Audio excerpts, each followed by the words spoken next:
مولانا اللہ کا شکر، اللہ نے ہدایت دی مجھے اور اس کا ذریعہ سعید بھائی بنے، اور پھر جو ابھی جتنا بھی میں چل رہا ہوں، یہ نہیں کہ میں بہت اچھا ہوں، لیکن کوشش جو کر رہا ہوں اس میں آپ کے تو وہ بہت قریبی ہیں، مولانا فہیم صاحب ہیں، وہ حاجی صاحب کی خدمت میں ہوتے تھے، انہوں نے ہماری پوری فیملی کو چلایا ہے، ہمیں لے کے چل رہے ہیں۔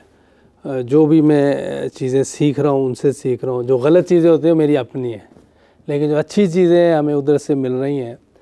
تو جو اللہ پاک نے آپ صلی اللہ علیہ وسلم کی زندگی دکھائی مجھے سعید انور کے اندر، کیونکہ سعید بھائی کو میں بہت پرانا جانتا ہوں، 1990 سے جانتا ہوں۔ پہلے ان کی زندگی ایسے نہیں تھی، اور جس ایریا میں رہتا تھا وہاں بھی سارے مسلمان تھے، لیکن نبی کی زندگی نہیں تھی۔ میں نے سعید بھائی کو دیکھا جب وہ سہ روزہ لگا کے آئے، ان کی زندگی بدلی، اور انہوں نے پھر میرے سے بات کی، اور جو انہوں نے بات کی ہے وہ شاید ابھی انہیں بھی یاد ہو۔ انہوں نے مجھے کہا کہ مسلمانوں کو دیکھ کے مسلمان نہیں ہو سکتے، ایک تو دعا کیا کرو اور نبی کی زندگی دیکھو، جو سنت پہ ہے اس کی زندگی کو دیکھو، ان کو دیکھ کے تمہیں آسانی ہوگی اس دین کی طرف آنے کی۔ ہم سب جتنے بھی مسلمان پوری دنیا میں ہیں، اگر وہ اس طرح زندگی گزاریں تو میرا خیال ہے کسی کو کہنے کی ضرورت نہیں پڑے گی، وہ سارے اس ماحول میں جو آپ بات کر رہے ہیں کہ ماحول سے انسان بنتا ہے۔ میں چونکہ کرسچن گھر میں پیدا ہوا، ماحول کرسچینٹی کا تھا تو ویسے ہی ہو گئے۔ آپ لوگ جو مسلمان گھر میں پیدائشی ہیں وہ ویسے مسلمان ہو گئے، لیکن جو نبی کی زندگی دکھائے گا، جیسے ہم نے برائن لارا سے بھی بات کی، اس کو بھی نبی کے بارے میں بتایا، وہ کہہ رہا ہے کہ میں نے ایسے لوگ دیکھے ہی نہیں۔ تو یہ سارا جو چیزیں ہیں یہ ہم سب لوگوں کی، اپنے لوگوں کی وجہ سے ہے، کہ جس نبی کی وجہ سے میں آپ ہم سب جنتی ہیں۔ اگر آج میں کلمہ نہ پڑھا تو میں بھی جنتی نہیں ہوں۔ محمد رسول اللہ کی وجہ سے ہم سب جنتی ہیں۔ تو کیوں مسلمان نبی کی زندگی اپناتے ہوئے ڈرتے ہیں؟ ہو سکتا ہے میرا کویسچن کرنے کا طریقہ شاید صحیح نہ ہو، لیکن ڈر ضرور رہے ہیں ہم لوگ، کیونکہ میں پوری دنیا میں یہ دیکھ رہا ہوں، جیسے نعیم بھائی نے بھی شروع میں بتایا کہ سب محبت کرتے ہیں، سب عاشق رسول ہیں، سب جان دینے کو تیار ہیں، لیکن نبی کی زندگی اختیار کرتے ہیں وہ ڈرتے ہیں، وہ کہتے ہیں یہ سنت ہے، فرض تھوڑی ہے۔ اس کے بارے میں اگر بتائیں کہ اس میں کیا وجہ ہو سکتی ہے، کیا چیز ہم کیا اس میں کر سکتے ہیں کہ لوگ خود بخود دین کی طرف آئیں، نبی کی زندگی کی طرف آئیں؟ یوسف بھائی، میں نے شروع میں بات کی تھی کہ انسان ماں کے پیٹ سے جاہل نکلتا ہے تو اسے باہر سیکھنا پڑتا ہے۔ آج کے اس ماحول میں پہلی جو غفلت ہو رہی ہے وہ ماں باپ کی ہے کہ وہ 3 سال کے بچے کو اسکول بھیج دیتے ہیں۔ 3 سال کا بچہ ماں کی گود چاہتا ہے، باپ کی چھاؤں چاہتا ہے، محبت چاہتا ہے، لاڈ چاہتا ہے۔ وہ اسے اسکول بھیج دیتے ہیں، جس سے اس کے نیورون پر اتنا پریشر پڑتا ہے کہ وہ بالکل اتنی چھوٹی عمر سے ہی ڈپریس ہو جاتا ہے۔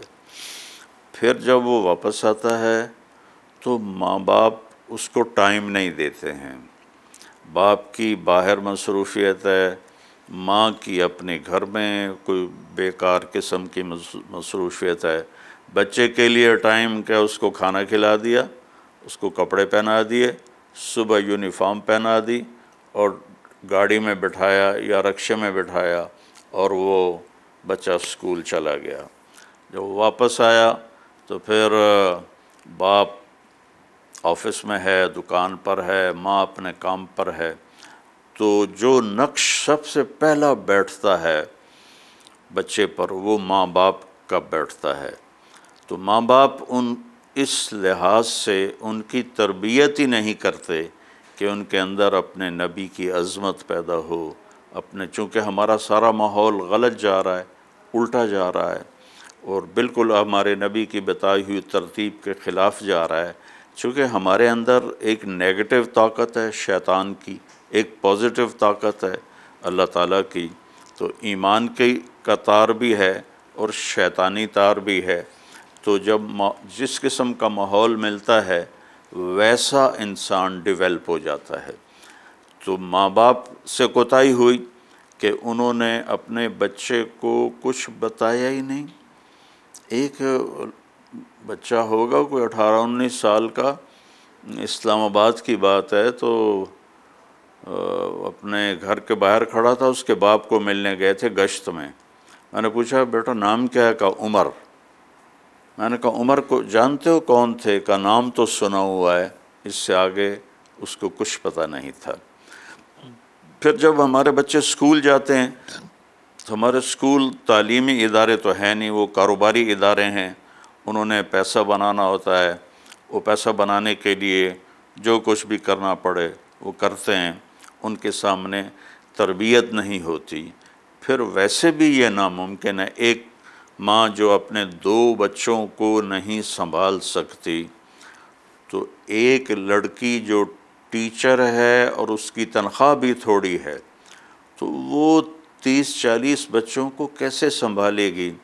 تو یہ سارا وقت اس کا غفلت میں گزرتا ہے۔ میں آپ کو اپنی سناتا ہوں، میں گورنمنٹ کالج لاہور میں FSC میں تھا، اور مجھے دعوت دینے میرے ہی کالج کا لڑکے آئے تھے، اور یہ میری زندگی میں پہلی دفعہ دین کی بات سننے کا موقع تھا۔ 18 سال میری عمر تھی، اور اس طرح میں نے کبھی کسی سے دین کی بات نہیں سنی تھی۔ تو مجھے ان کی ایک بات سمجھ میں نہیں آئی سوائے ان کے اچھے اخلاق اور میٹھی گفتگو کے، باقی مجھے کچھ سمجھ میں نہیں آیا کہ یہ کیا کہہ رہے ہیں۔ تو ہمارے بچے بالکل بلائنڈ ہیں، اور ان کے سامنے کوئی شکل نہیں ہے۔ تو جب تک کوئی صورت سامنے نہ ہو، ماحول سامنے نہ ہو، تو انسان کے لیے چلنا مشکل ہو جاتا ہے، خاص طور پہ جب کہ شیطانی طاقت ہو، شیطانی ماحول ہو، تو ادھر انسان جلدی جاتا ہے، اور نیکی کی طرف ذرا زور لگتا ہے، نفس پہ دباؤ آتا ہے، تو ادھر جانا مشکل نظر آتا ہے۔